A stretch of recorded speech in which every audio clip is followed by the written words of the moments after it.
A new poll out of the state of Georgia spells some very good news for a potential Republican candidate and some bad news for the incumbent Democratic senator.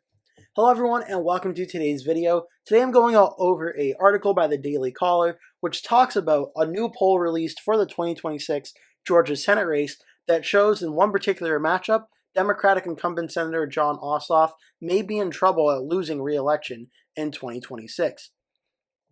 Georgia's Republican Governor Brian Kemp leads Democratic Senator Jon Ossoff in a head-to-head matchup for the 2026 Senate race, according to a new survey from a GOP-aligned polling firm. The poll, conducted by the Tyson Group and shared exclusively with the Daily Caller News Foundation, found Ossoff leading several other potential GOP candidates outside of the poll's 4-point margin of error. Georgia's 2026 Senate race is one of the Senate Republicans' best pickups opportunities to expand their 53-47 seat majority during the upcoming midterms. And Kemp is seen by many in the GOP as a slam dunk candidate to ruin Ossoff's re-election bid. In a hypothetical matchup, Kemp, the Republican, beats the Democratic incumbent Ossoff 49% to 42%, with 8% of likely voters undecided. The popular two-term governor also has a 14-point net favorability advantage over the Democratic incumbent, according to the polling. The polling survey sampled 600 likely general election voters in Georgia and was conducted between January 30th and January 31st. The survey also polled likely general election voters about hypothetical matchups between Ossoff and Georgia Republican Representatives Buddy Carter and Marjorie Taylor Greene, showing both potential GOP challengers within striking distance of the Democratic incumbent. Ossoff leads Carter 47% to 39%, with 13% of likely general election voters undecided, and Greene 51% to 39%, with 9% undecided. Kemp, who currently chairs the Republican Governor Association, has not said whether he plans to challenge Ossoff for the Senate seat. The National Republican Senatorial Committee, the Senate's GOP campaign arm, appears to be actively lobbying for Kemp to jump into the race. Quote, "We are looking for a way to make our number one recruit a senator," said Republican South Carolina Senator Tim Scott, who is the National Republican Senatorial Committee chair for the 2026 cycle. He told Semaphore on Kemp on January 27th he would be the best candidate in Georgia we've had for a very long time. Kemp notably defeated Democratic governor nominee Stacey Abrams during the 2018 and 2022 governor elections. Abrams has still refused to concede her 2018 election loss. Kemp was also one of the first governors to reopen his state for business during the COVID lockdowns, a move that was criticized at the time but was praised by many in hindsight. Georgia voters who also appear to have overwhelmingly rejected the Biden administration's pushing left-wing gender ideology in Americans, according to the polling. The survey found that roughly 75% of Georgia voters oppose taxpayer-funded sex change procedures and biological males participating in women's sports. The Senate is slated to vote on legislation sponsored by Alabama Senator Tommy Tuberville, banning transgender athletes from participating in women's sports, and so forth. It's not really relevant too much for the topic of today's video. President Trump has 4% net favorability rating among likely Georgia election voters, according to the polling. Trump narrowly lost Georgia to former President Joe Biden in 2020, and then won it against Democratic candidate Kamala Harris in the state in a very close race by about a 2 or 3 point margin of victory. So this video is very, very interesting, and it shows the overall situation of the race in Georgia, which when you look at the page, the only polls that have been conducted so far shows a pretty clear trend here, which is when it's Jon Ossoff versus Brian Kemp right now has a very early advantage. All the polls that have been Republican-aligned polls, so you do have to take that with a grain of salt. But in every poll that's been done so far, Kemp has led on the Democrat Jon Ossoff. When Kemp is not in the race, and it's Ossoff versus another Republican, Ossoff has led every single time. Which does confirm the running theory here that if it's Ossoff versus any generic Republican, Ossoff would likely be able to hold on and win a very close race, similar to what Raphael Warnock did against Herschel Walker in 2022. When it's Brian Kemp versus Jon Ossoff, this is one of the best Republican candidates that there is for the 2026 cycle, and Kemp has a very good shot at winning that race if that is the matchup. Right now, however, though, Kemp is still listed as a potential candidate. He's not really given any indication whether he's leaning towards running or not running, but I think he's had many conversations with Tim Scott and it has been proven now that Kemp would be the best candidate Republicans could run in 2026 for the state of Georgia. Like the poll mentioned, Buddy Carter and Marjorie Taylor Greene were included. They have also publicly expressed interest in this race, though I don't think either one has a very good chance at winning the Senate race in all likelihood. I think Kemp is the only Republican that actually would be able to win this race personally, and I think the poll kind of backs up that theory here. And just to give you a quick look at how Georgia voted in the 2024 presidential election, Trump won the state in 16 electoral votes and a close race, 51% to 49%.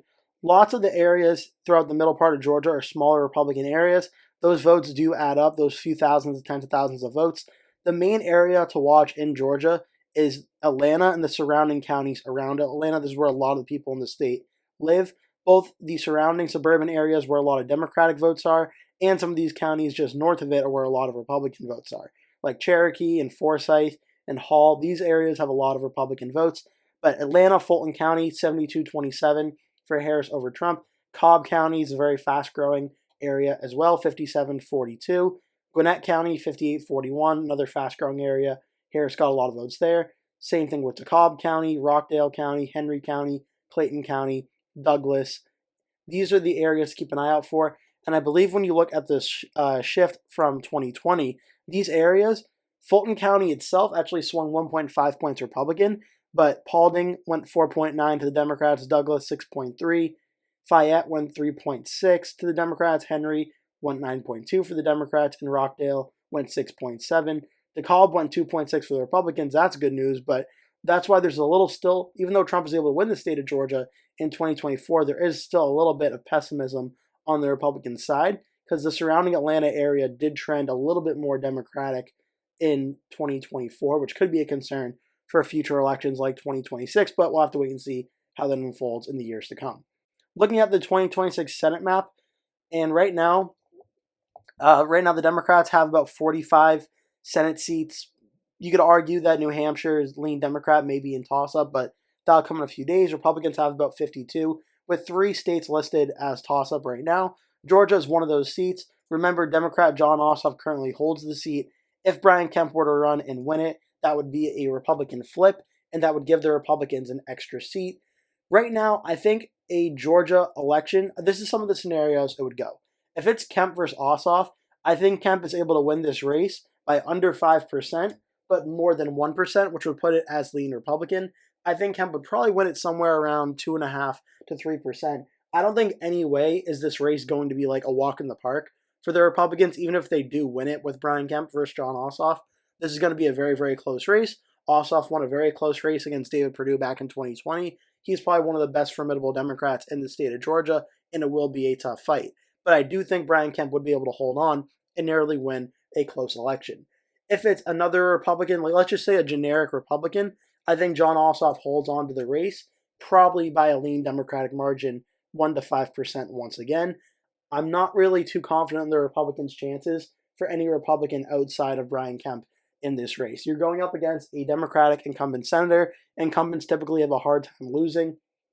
Yes, we did see, I believe, 2 Democratic incumbents lose in 2024, but the election environment won't also be as favorable in 2026 as it was for the Republicans in 2024. So that has to go into account. I think Brian Kemp is the only Republican that has a good chance at winning Georgia in 2026. If it's Marjorie Taylor Greene, I personally think this could even go above 5%. I don't think outside of her district she would do a very good job at running statewide in the state of Georgia. I think Ossoff would probably win here by like 5 to 6 points, which would put it as likely Democrat. So I think for the Republicans in Georgia, if they can convince Brian Kemp to run for this race, I kind of think it's a slam dunk. Whereas if they nominate him to run against Ossoff, I think Kemp wins by under 5 points. But if they nominate another Republican that's not Brian Kemp, I think there's a very good chance this race stays in Democratic hands, and the Republicans are going to have to looking at the state of Michigan to try and flip a competitive race there. But if Kemp is the nominee, I think he wins this race, and I think it'll be close, but I think Kemp would have the advantage there.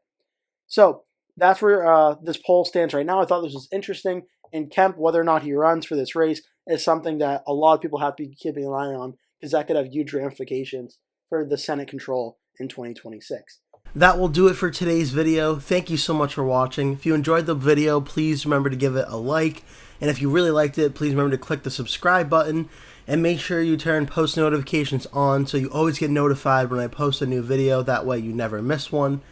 Also, please remember to share this video with your friends and family if you really like the video. And remember to stay tuned because I'll be posting at least one video every single day leading up until Election Day. So I'd really appreciate it if you keep coming back and watching those videos.